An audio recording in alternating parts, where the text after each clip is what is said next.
Contractors in Somalia are scrambling to meet the housing needs of expatriates and the diaspora coming back home. The Safari Apartments is one such project. There are a series of 3 buildings, each with 16 units.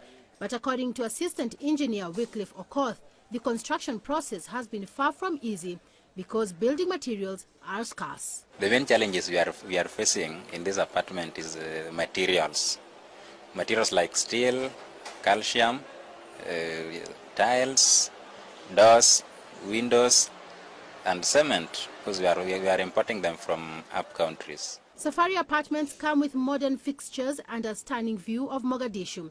Each apartment costs around $350,000 to buy, and those willing to rent part with up to $1,500. Because the cost of land is very expensive here in the capital, we decided to build high-rise apartments that house many families instead of one family living in a piece of land that may cost more than $1 million US. Before the conflict, Mogadishu was a thriving cosmopolitan city with a vibrant economy. Many now hope that the construction boom will offer more affordable housing options for all. Part of the reconstruction process. But the Horn of Africa nation needs rebuilding in critical sectors like infrastructure to lure them back.